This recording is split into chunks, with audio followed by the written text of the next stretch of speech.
കേരളത്തെ പരിപൂർണമായും കൊള്ളയടിച്ച LDF സർക്കാരിനെ കേരള ജനത തിരിച്ചറിയുന്നുണ്ടെന്നും അവർക്ക് ഇനി പൊതുസമൂഹം മറ്റൊരു അവസരം നൽകില്ലെന്നും യൂത്ത് കോൺഗ്രസ് സംസ്ഥാന പ്രസിഡന്റ് OJ ജനീഷ്.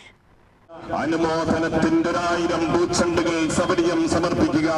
ഞങ്ങൾ വരും എല്ലാം ശരിയാക്കും എന്ന പൊള്ളയായ വാഗ്ദാനങ്ങൾ നൽകി കഴിഞ്ഞ 10 വർഷക്കാലം കേരളത്തിന്റെ അധികാര സിംഹാസനത്തിൽ കടിച്ചു തൂങ്ങി കേരളത്തിന്റെ സർവത്ര മേഖലകളെയും അഴിമതിയുടെ കൂട്ടുകരങ്ങാക്കി മാറ്റിയ ഇടതന്റെ ദുർഭരണത്തിനെതിരെ പ്രതിഷേധത്തിന്റെ യൂത്ത് കോൺഗ്രസ് ജില്ലാ പ്രസിഡന്റ് KS ജയഘോഷ് നയിച്ച ജില്ലാ പദയാത്രയുടെ സമാപനത്തിന്റെ ഭാഗമായി നടന്ന യുവജന റാലി പാലക്കാട് ഉദ്ഘാടനം ചെയ്ത് സംസാരിക്കുകയായിരുന്നു ജനീഷ്.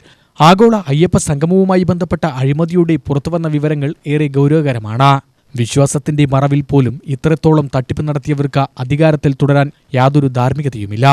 ഇടതുമുന്നണിക്ക് വരുന്ന തിരഞ്ഞെടുപ്പിൽ ഇതിനെല്ലാമുള്ള തിരിച്ചടി ലഭിക്കുമെന്നും UDF അധികാരത്തിലെത്തുന്നത് സുനിശ്ചിതമാണെന്നും OJ ജനീഷ് പറഞ്ഞു.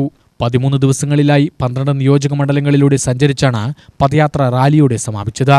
യുവജനയാത്ര കടന്നുപോയ മുഴുവൻ നിയോജക മണ്ഡലങ്ങളിലും സമ്മേളനങ്ങളും ആ മേഖലകളിലെ വിവിധ വിഭാഗങ്ങളിൽ നിന്നുള്ള പ്രതിനിധികളുമായി കൂടിക്കാഴ്ച നടന്നു. ജനുവരി 30-ന് തൃത്താലയിൽ നിന്നും ആരംഭിച്ച യുവജനയാത്ര ഫെബ്രുവരി 12-ന് പാലക്കാട് നിയോജക മണ്ഡലത്തിൽ സമാപിച്ചു. KPCC ജനറൽ സെക്രട്ടറി C ചന്ദ്രൻ, DCC ഭാരവാഹികളായ Sumesh Achuthan, KG Eldho, MV Radhakrishnan, youth Congress സംസ്ഥാന ഭാരവാഹികളായ OK ഫാറൂഖ്, പ്രതീഷ് മാധവൻ, ഷെഫീഖ് അത്തിക്കോട്, C വിഷ്ണു, ജിതേഷ് നാരായണൻ, വിനോദ് ചെറാട, അരുൺ പാലക്കുരിശി, വത്സൻ തുടങ്ങിയവർ സംസാരിച്ചു. UTV news, Palakkad.